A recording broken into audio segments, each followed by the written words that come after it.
ನಾನೊಬ್ಬ ಪೊಲೀಸ್ ಪಾಟೀಲ್ ವೀರನಗೌಡ ದೇಸಾಯಿ ಅವರ ದರ್ಬಾರದಲ್ಲಿ ತನ್ನ ಸ್ವಂತ ಅಧಿಕಾರವನ್ನೇ ಚಲಾಯಿಸಿಕೊಂಡು ಬಂದ ವೀರ ಚಲದಂಕ ಸೂರ್ಯ ವಂಶದ ಮಗನೆಂದರೆ ಅದು ನಾನೇ.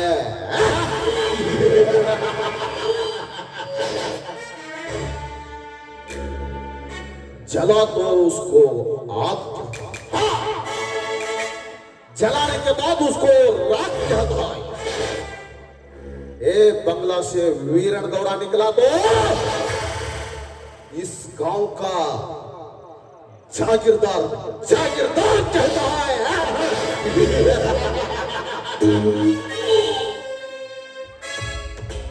ಅಂದಿನಿಂದ ಇಂದಿನವರೆಗೂ ನನ್ನ ರಾಜಕೀಯ ನ್ಯಾಯಾಂಗದ ನೀತಿಯನ್ನೇ ನಡೆಸಿಕೊಂಡು ಬಂದ ನನಗೆ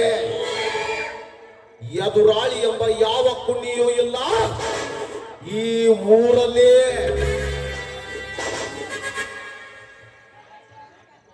ಲೇ ಮಗನ ಧರ್ಮ್ಯ,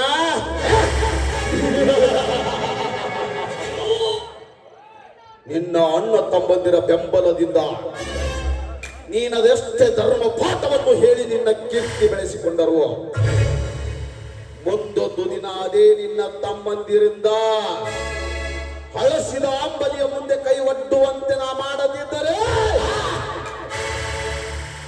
ನನ್ನ ಈ ಊರಿನ MLA ಚಕ್ರವರ್ತಿ ವೀರನಗೌಡ ಎಂದು ಕರೆಯಬೇಡ ಮಗನ. ಧರ್ಮ್ಯ, ವಿಮಾನ ನಿಲ್ದಾಣದ ಕನಸು ಕಟ್ಟಿಕೊಂಡ ನನಗೆ ಇನ್ನೆಲ್ಲ ರೈತರೊಂದಿಗೆ ಸೇರಿ ನನ್ನೊಂದಿಗೆ ಸಹಕರಿಸದಿದ್ದರೆ ಸಹಕರಿಸಲೇಬೇಕು. ಒಂದು ವೇಳೆ ಸಹಕರಿಸದಿದ್ದರೆ ನಿನ್ನ ತಮ್ಮನೊಬ್ಬನನ್ನು ನನ್ನತ್ತ ಬರಮಾಡಿಕೊಂಡು ಅವನಿಂದಲೇ ನಿನ್ನ ಸಂಸಾರಕ್ಕೆ ಬೆಂಕಿ ಹಚ್ಚಿ ನಾನೆಚ್ಚಿಕೊಂಡ ಭೂಮಿಯನ್ನು ನಾ ವಶಪಡಿಸಿಕೊಂಡು ಈ ನಾಡಿನ ಚಕ್ರೇಶ್ವರನಾಗಿ ಬಾಳದಿದ್ದರೆ ಈ ನನ್ನ ರಾಜಕೀಯ ನಿಸ್ವಾರ್ಥ ಎಂದು ತಿಳಿದುಕೋ ಮಗನ. ಮಾಂತ್ರಿಕ,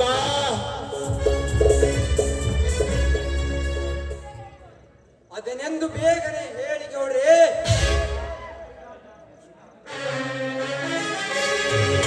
ಸಚಿವರ ಹೇಳಿಕೆಯಂತೆ ವಿಮಾನ ನಿಲ್ದಾಣದ ಹೆಸರಿನಲ್ಲಿ ನಮ್ಮ ಫ್ಯಾಕ್ಟರಿಗೆ ಬೇಕಾದ ಭೂಮಿಯನ್ನು ವಶಪಡಿಸಿಕೊಳ್ಳಲು ಜಿಲ್ಲಾಧಿಕಾರಿಗಳಿಗೆ ನೇಮಿಸಲಾಗಿದೆ. ಅದರಲ್ಲಿ ಯಾರು ಯಾರು ಭೂಮಿ ಕೊಡಲು ಒಪ್ಪಿಕೊಂಡರು, ಯಾರು ಯಾರು ಕೊಡಲು ಒಪ್ಪಿಕೊಳ್ಳಲಿಲ್ಲ. ಜಿಲ್ಲಾಧಿಕಾರಿಗಳು ಬಂದಾಗ ರೈತರು ಸೇರಿ ಪ್ರಾಣ ಕೊಟ್ಟೆ ಹೊರತು ಭೂಮಿ ಕುಡಿದು ಗದ್ದಲ ಮಾಡಿದ್ರು ಗೌಡ್ರಿ. ಆ ಗದ್ದಲದಲ್ಲಿ ಸಂಗ್ರಹ ಮಾಡುವುದೇ ಸಾಧ್ಯವೇ ಸಾಧ್ಯವಾಗಲಿಲ್ಲ.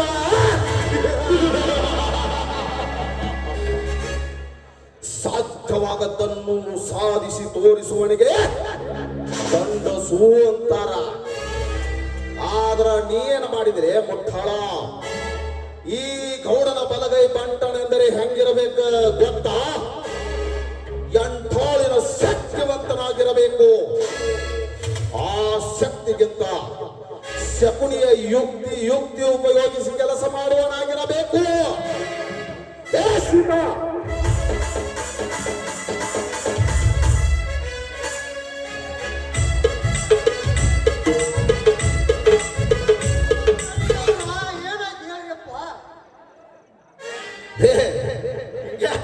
ಸೀತಾ, ಆ ರೈತರ ಭೂಸ್ವಾಧೀನದ ಬಗ್ಗೆ ನೀನೇನು ಕಾಗದ ಪತ್ರ ರೆಡಿ ಮಾಡಿದ್ಯೋ? ಯಾರು ಯಾರು ಕೊಡಲು ಒಪ್ಪಿಕೊಂಡರು, ಯಾರು ಯಾರು ಕೊಡಲು ಒಪ್ಪಿಕೊಳ್ಳಲಿಲ್ಲ? ಈ ಕೂತ ಜನ ಎಲ್ಲ ಒಪ್ಪಿಗೆ ಅಂದ್ರೆ ಗೌಡ್ರ, ಇದ ಬಸ್ ಸ್ಟಾಂಡ್ ಕಡೆ ಹೋಗಿ ಅವ್ರಿಗೆ ಕೇಳಿದ್ರೆ ಅದಕ್ಕೆ ಒಪ್ಪಿಗೆ ಇಲ್ಲ ಅಂತೇಳಿ ಸಿಕ್ಕಂಗ ಬಾಯಿ ಬಂದಾಗ ಧಿಕ್ಕಾರ ಧಿಕ್ಕಾರ ಅಂದ ಕೂಗಿದ್ರಿ ಗೌಡ್ರ. ಆದರ ಎಂಬ ಅಪಸ್ವರದ ಮಾತು ಬೇಡ ಸೀತಾ. ಈ ಕೆಲಸಕ್ಕೆ ಅಡ್ಡಿಯಾದವನೇ ಅವನೆಂದು ಹೇಳು. ಈಗಲೇ ಆ ಮಗನ ತಲೆ ಕಡಿಸಿ ಬಿಡ್ತೀನಿ. ಅಷ್ಟು ಏಕೆ ಗೌಡ್ರಿ? ಈ ಮಾಂತ್ರಿಕನ ತಂತ್ರದಿಂದ ಅವ ಅವನೆಷ್ಟೇ ಅಂತರದಿಂದ ಕುಣಿದರು ಅವರನ್ನು ಸ್ವತಂತ್ರದಿಂದ ಹಾರಾಡದೇ ಬಿಡಲಾರೆ. ನಾನೇ ಬಲ್ಲವನೆಂದು ಅವನಲ್ಲಿ ಹಕ್ಕಿತರ ಹಾರಿ ಹೋದ್ರು ಆ ರೆಕ್ಕೆ ಬಲಿತ ಗರುಡನಾಗಿ ಮೇಲೆತ್ತಿ ಹಾರಿ ಆತನ ತಲೆ ತಂದು ನಿಮಗೆ ಒಪ್ಪಿಸುತ್ತೇನೆ. ಕರೆಕ್ಟ್. ಈ ಪೊಲೀಸ್ ಪಾಟೀಲನಿಗೆ ಅವರ ಹೊಲ ಬೇಕು ಒಂದು, ಇಲ್ಲ ಆ ನನ್ನ ಮಕ್ಕಳ ತಲೆ ಬೇಕು ಒಂದು. ಈ ಕೆಲಸ ನೀ ಮಾಡಿ ತೋರಿಸಲೇಬೇಕು. ಗಡ ಗಡ ಗಡ ಗಡ ಗುಡು ಗುಡು ಗುಡು ಗುಡು ವೀರಭದ್ರ. ಏ, ಏ, ಸಾಧ್ಯವಿಲ್ಲ ಸಾವುಕಾರ, ಸಾಧ್ಯವಿಲ್ಲ. ನಾನೇ ಎಮ್ಮೆಲ್ಲೆ ಎಂದು ಆ ರೈತರ ಆಸ್ತಿಯನ್ನು ಕಿತ್ತುಕೊಳ್ಳಲು ನಿನಗೂ ಸಾಧ್ಯವಿಲ್ಲ, ಈ ನಿನ್ನ ಮಾಂತ್ರಿಕನಿಗೂ ಸಾಧ್ಯವಿಲ್ಲ. ನೀನೆಷ್ಟೇ ಕುತಂತ್ರದಿಂದ ನಿನ್ನ ಚೈನಾಗಳಲ್ಲಿ ಕೈಯಲ್ಲಿ ಆ ರೈತರಿಗೆ ಕಿರುಕುಳ ಕೊಡಿಸಿದರು, ಅದಕ್ಕೆ ಹೆದರುವ ಹೇರಿಗಳಲ್ಲ ಈ ರೈತರು. ನಿನಗೆ ಆ ಜಾಗದಲ್ಲಿ ಒಂದು ಇಡೀ ಮಣ್ಣು ಕೂಡ ಕೊಡಲಾರೆವೋ ಯಾಚರ. ಎಚ್ಚರ. ಅದು ಈ ವೀರಾದಿ ವೀರ ಚಕ್ರವರ್ತಿ ವೀರನಗೌಡನಿಗೆ. ಲೇ ಬೀರ, ನಾನು ಯಾರು ಎಂತವನು ಎಂಬುದು ಅರಿಯದೆ ನೀನು ಈ ರೀತಿ ಹಾರಾಡಿದರ ಹರಿನಾಮ ಸ್ಮರಣೆ ಇಲ್ಲದೆ ನಿನ್ನನ್ನು ಯಮನ ಲೋಕಕ್ಕೆ ಅಟ್ಟಿ ಬಿಟ್ಟೆನು ಮಗನ. ನೀನು ಎಚ್ಚರ. ಗೌಡ, ಬಾಯಿ ಸ್ವಲ್ಪ ಬಿಗಿ ಹಿಡಿದು ಮಾತನಾಡು. ನಾನು ಯಾರು, ನಾನೆಂತವನು ಎಂಬುವುದನ್ನು ಅರಿಯದೆ ನೀನು ಕ್ವಾಣಿನ ತರ ಮಾತಾಡಿದ್ರೆ ಈ ಕುರಿ ಬಲಿತ ಟಗರಾಗಿ ನಿನ್ನೆದೆಗೆ ಗುದ್ದಿಕೊಳ್ಳುತ್ತದೆ ಯಾಚರ. ಕೋಳಿ ಗುಂಡ್ಯ ಕಸಬರಿಗೆ ತುರ್ಕಿದ್ರ ಎಂದು ನವಿಲಾಗಲ್ಲ ಮಗನ. ನೀ ಎಷ್ಟ ಹಾರಾಡಿದ್ರು ಎಷ್ಟ ಚೀರಾಡಿದ್ರು ನನ್ನ ತರ ಕೌಡಾಗಕ್ಕಾಗಲ್ಲ. ಲೇ ಬೀರ, ಏ ಕ್ರೂರ, ಈ ಬೀರ ಸಪ್ಪನ ಬ್ಯಾಳಿ ಬೀರನಲ್ಲ.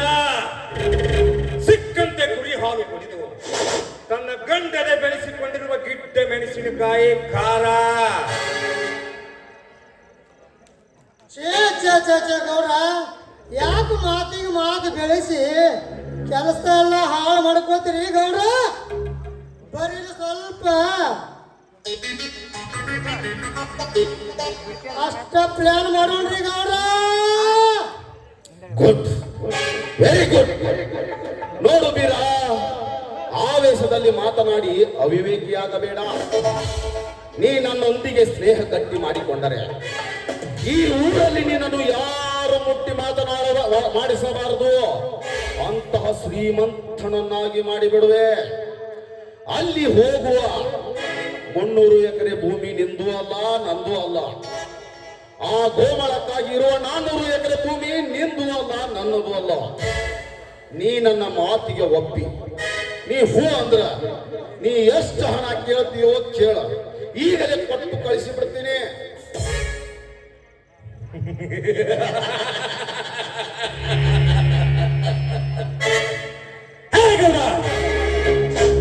ಎಷ್ಟು ಬೇಕಲೇ ಹಣ? ನಿನಗೆಷ್ಟು ಬೇಕು?